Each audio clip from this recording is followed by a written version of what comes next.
يا أيها الذين آمنوا, or you believe, لا تتبعوا خطوات الشيطان, do not follow the footsteps of shaitan.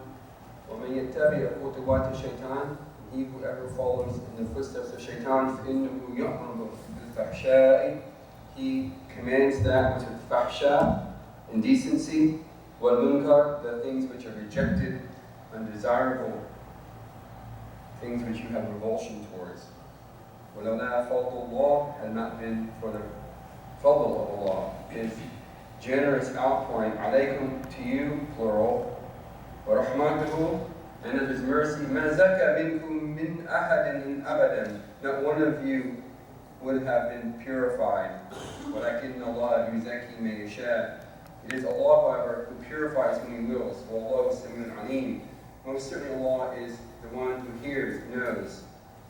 وَلَوْلَا يَأْتِي أُولُو الْفَضْلِ مِنْكُمْ, and those of you who are people of fadl, those people who have position,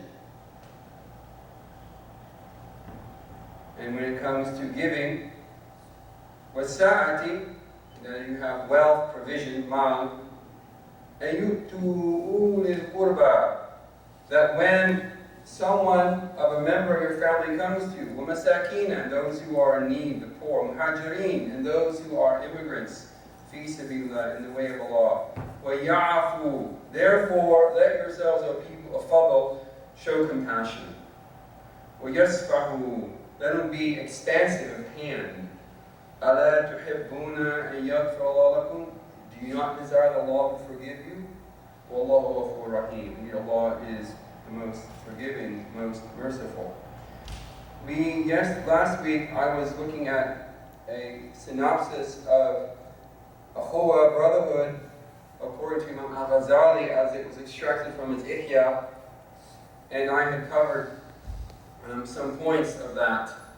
So I wanted to start with this verse because one of the haq, or the hukuk of Brotherhood, according to Ghazali, is afu an zalat, that is pardoning missteps and errors and sin. And of course, these verses, particularly the second verse, was revealed with regards to Sayyidina Abu Bakr, when during the if, that is the alleged accusation against our mother Aisha, and one of Abu Bakr's relatives, Mistah, was one of the men who promoted this accusation against our mother. And so Abu Bakr had given him wealth before, was providing for him since he had wealth. And Abu Bakr, when he found out that Mistah was one of the men who was involved with this heinous sin of an accusation against not only his daughter, but the wife of the Messenger of Allah, hence his own mother in faith, where the daughter became the mother, in the sense of Abu Bakr as the mother of believers. And so he swore an oath that he would never assist Mistah anymore. And then, of course, Allah reveals these verses to Sayyidina Abu Bakr about pardoning, and to continue to give. And that was why Abu Bakr, it's a question Allah asks him, and it's really directed towards him initially, but it's directed to all of us. Don't you want Allah to forgive you? And of course he said, I want Allah to forgive me.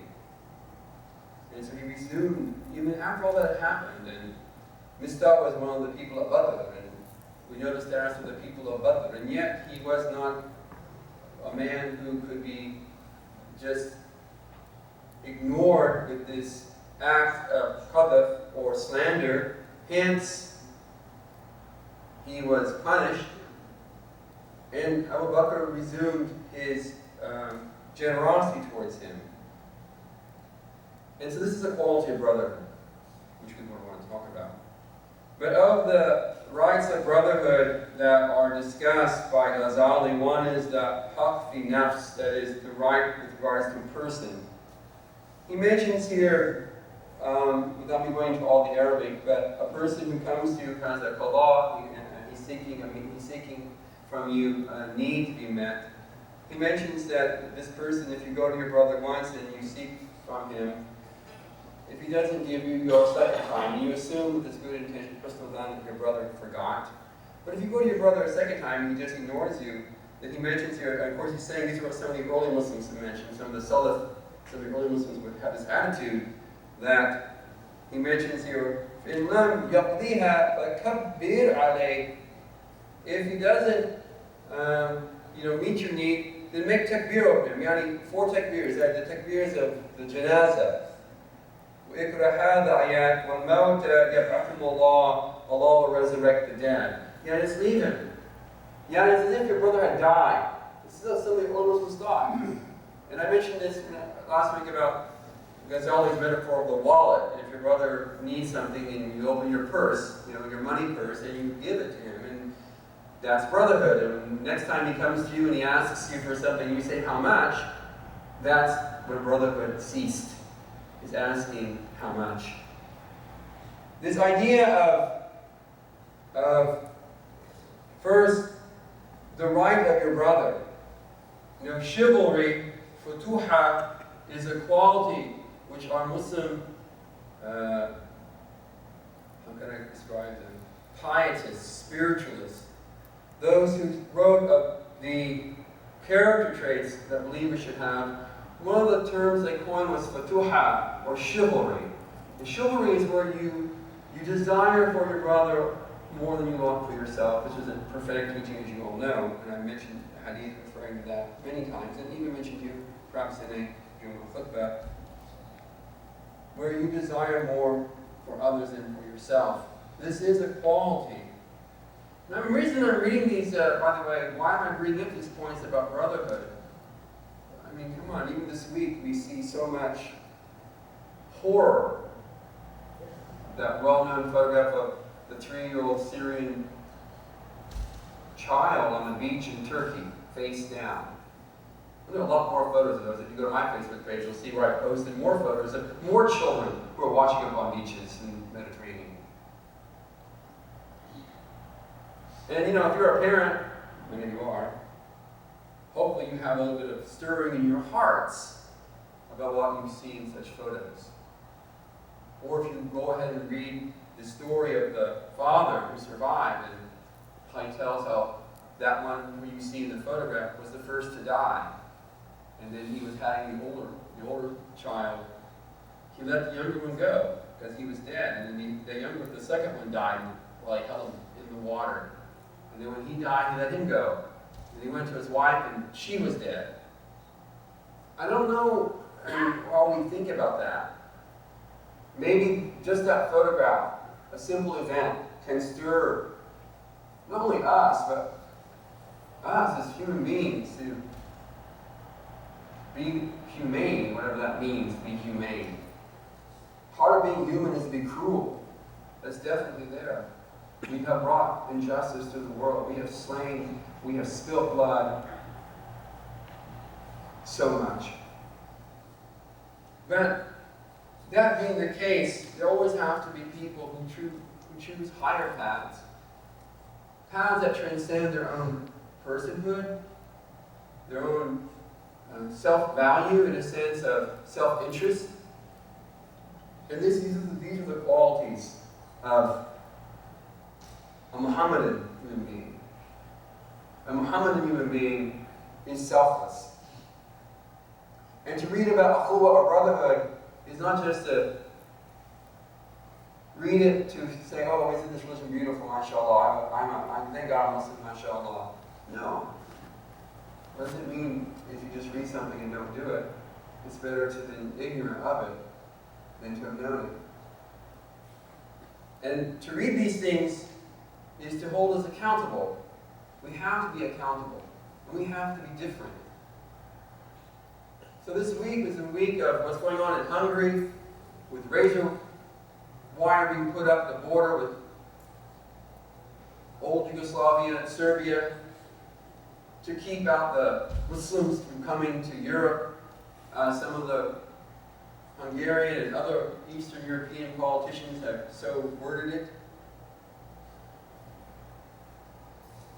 And of course, as a Muslim, it's a very painful thing, especially if you value not because you're a Muslim because of some cultural identity or because you just have been born into that and that was your lot in life.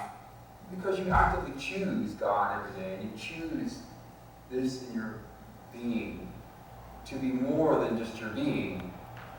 This is what I think it means to be a Muslim, is to transcend your petty self and to find the excellence of what you could be, which I've so many times mentioned here before you.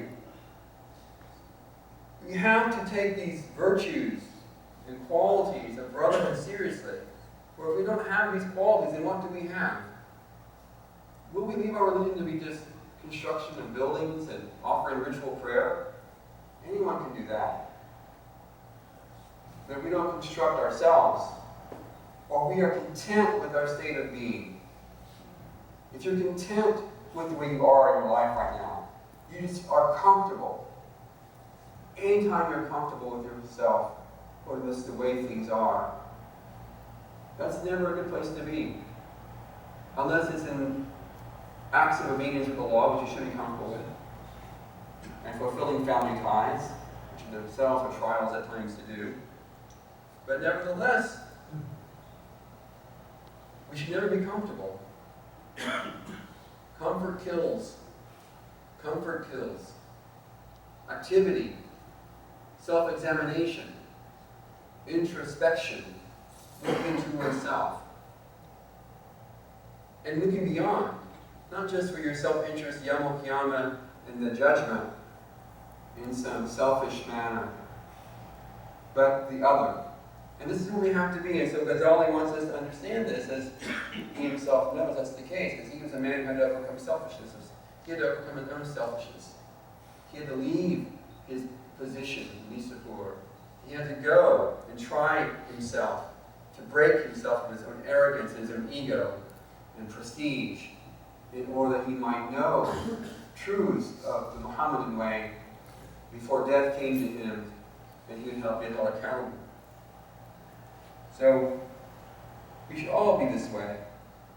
So if your brother comes to you seeking something, don't turn him away. Brotherhood is giving without asking too many whys. Of course, one must be circumspect if one has suspicion or rightful suspicion that such a thing may be, for example, you give some money to so-and-so and you're of the opinion through some type of evidence that you can observe that they may use it in a way that is harmful for them, then of course the best route is not to give, but one will have to have a ponderant reason for making such a decision. And so, this is one thing, is that selflessness of self, giving of yourself, giving of your wealth, giving of your time, when needed.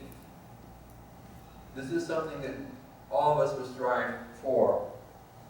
Of the hukuk, he mentions, are haq fi afwi al-zallat, is pardoning missteps. And he mentions here there are two categories of missteps. The first is when irtikab ma'siyah, where someone commits a grievous sin. It could be a kabira, an enormity, of a kaba'ir or something else. And the second one is when your brother makes missteps fi bit-taqsir fi huquq al-ukhuwa, that when he makes missteps with regards to brotherhood itself. I mean, there's a need for us, for example, that goes here to Sayyidina Abu Bakr. Abu Bakr has to make a choice. And the choice Allah wanted him to make was, despite what happened to your daughter, your mother in faith, the wife of the Prophet ﷺ, you cannot let your own personal dislike overstep compassion and selfless giving. You can't. Holding a grudge, for example, is not a Muslim way. We don't do this. Well, we do. But it's not an Islamic thing to do. But I'm sure there are many in this room who know someone who's a Muslim who holds a grudge against someone, something happened, a family member, a business partner, and you can't forgive them. This is not a desirable quality. Because it's a simple question. Don't you want God to forgive you? Well, we know that had Allah taken us to task, this creation would have been done with. Yes, we have brought beautiful things and done beautiful things as human beings. But we've done such tremendous harm also. It's unimaginable at times. Not only to each other, not only to each other as co-religionists or fellow human beings, but to the other Muslim communities out there, what you might call the natural world. I call them the other Muslim communities, because they are the other Muslim communities that we ignore. But they are Muslim communities too. They rightfully magnify us. Yusabbihun of Allah subhanahu wa ta'ala. So, one then is that you are mindful of pardoning your brother when he makes a sin. I mentioned it before. I have people come to me in my little back room back here, and people tell me, I'm not like a confessor, where they come to me and confess their sins, but they come to me with issues, and I find out a lot. And I could easily have an attitude like, oh my God, you're like, what have you done to yourself? I would never do that. Never, ever, ever, ever, ever. In no way could I do something like that. Because that's not the call I should have. My quality is to listen, to sympathize, to understand, and to help find a way out.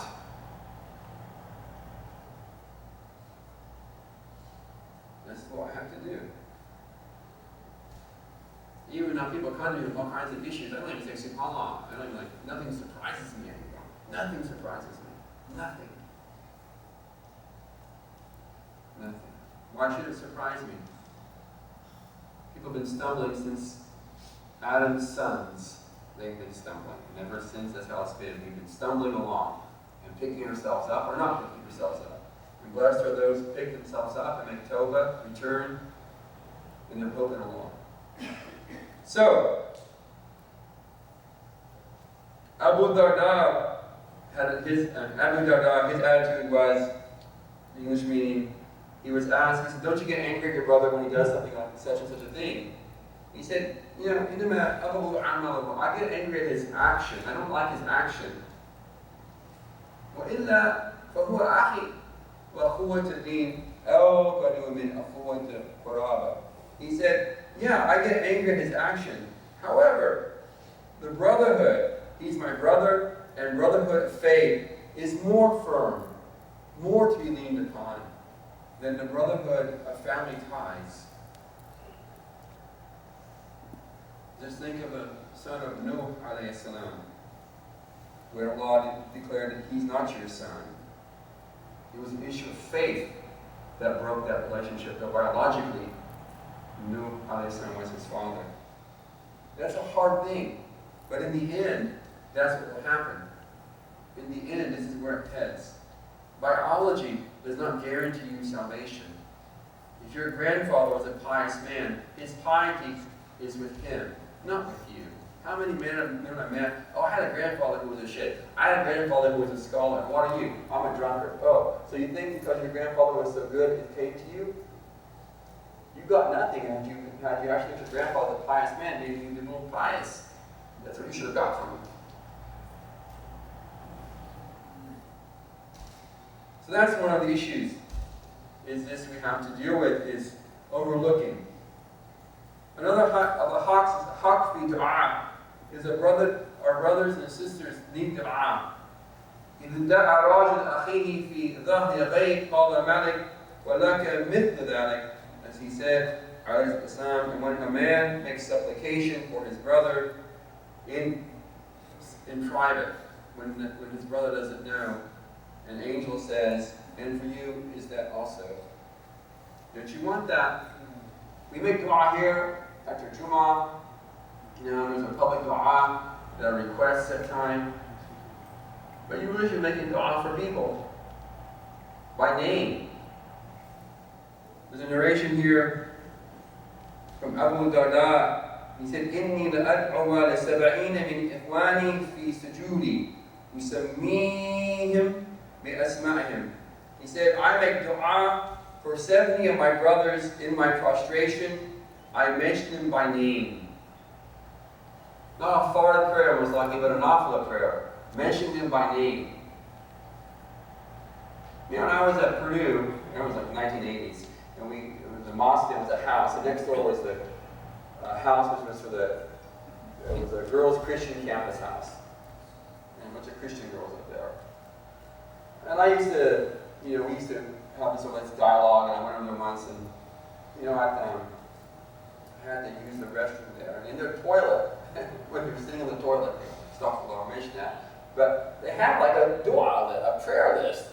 I mean, think of these Christians. Even when you're on the toilet, pray for someone. Now, as a Muslim, you go, astaghfirullah, astaghfirullah. No, okay, you can say all astaghfirullah as you want, but take the principle. Even in that act, these people who you would say have false aqidah or wrong aqidah are still praying, and maybe your name was on that list. And these are Christians praying for people. What about you who are on the haq, right? You're on the haq. How many people do you pray for? You pray for your neighbors next door to become Muslim? Probably not. You found your neighbor was ill, your cat or neighbor was ill, you pray for their health? Of course, probably not.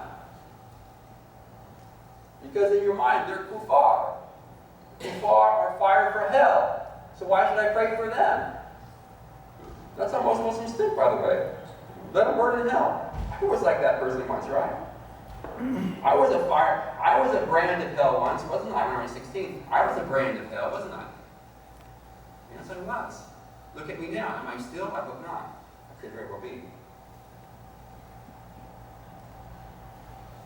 Maybe someone prayed for my hidayah. But I suspect not from a Muslim. I probably very few Muslims who would do something like that. Anyway, the point being is dua. It is ibadat, the essence, the quintessence of this religion. It is calling out to Allah. And who would not want that the angels respond back? So you can put that in your pocket or not, but it's not just enough for us to pray for our co-religionists. We need to be praying for many people. Because if not for their forgiveness, at least they have some type of intelligence and guidance, because we live with people and how they do affect us. I mean, I hate to say that. We'll stand here, Imam will stand here and I'll pray for other countries. Let's make a dua for Syria. Let's make a dua for Pakistan. Let's make a dua for someone. No one ever prayed. You hear everyone pray for Texas? No. How about for Houston? No. I don't live in India now. I don't live in Pakistan. I live here. And what happens on those streets affects me. But I don't pray for it, you see? Why? Why do we do that? Astaghfirullah, the kuffar can't do that. Astaghfirullah, astaghfirullah, astaghfirullah. And if you don't live, then leave them. Live with the believers then. Pack up and leave. Best thing to do. Because what they do affects you. Let's look at your kids go to public school. There's a one Muslim kid in class. You don't think your one Muslim kid in class is being affected by the 20 other non-Muslim kids? Sure they are. Huh? You should pray for those 28 Muslim kids, non-Muslim kids, they don't hurt your son too much or your daughter. But we don't do that. Most of us don't. Especially in public dua. I might do it today. Afterwards. And personally, as a convert, by the way, as a footnote on that, I am very disgruntled when I hear people praying for other countries and forgetting this country, which is providing them their food, their water, their vegetables, their petrol, their cars, their electricity. Where is it coming from? Gujarat? The Euphrates? No. It's coming from this land. And we forget it. This is wrong. It doesn't say much for us about caring for these people, does it? No, it doesn't.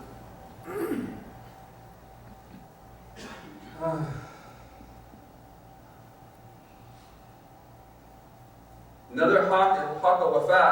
What's wafa? It's ikhlas or i'tiraf bil-Jumu'ah. It's showing goodness, displaying it.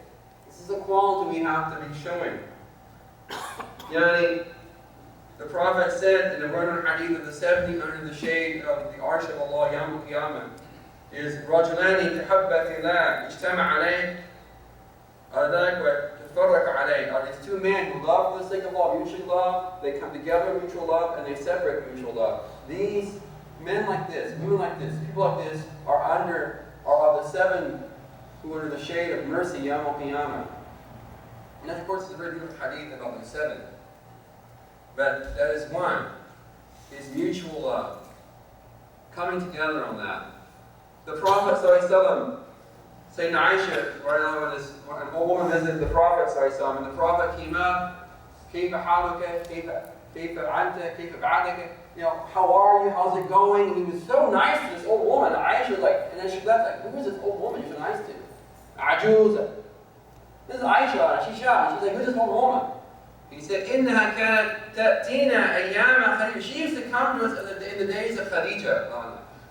In حُسْنَ أَحْدِ مِنْ إِيمَانٍ, in excellence of keeping these ahad, keeping a covenant.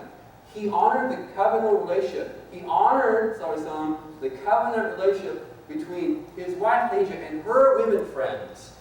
He honored that, even later. He honored that. Because he honored his wife. You see, this is something for us to think about. If you're a young person and your parents have passed away, honor your parents' close friends, people who were their friends. This is when you can operationalize that. And another of these, and the last of these, he mentions is tark al-takalluf wa taklif. One is takalluf. Don't pretend to be someone you're not.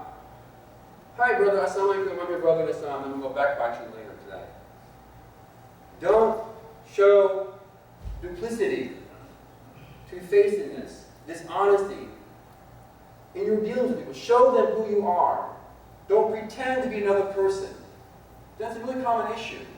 There's a public persona, I'm the pious Muslim in public, mashallah, and in private I am a shaitan under a Jum'a. This is not a quality. Takalluf, pretense, false projection of self. Believers aren't that way. The Prophet said in Ana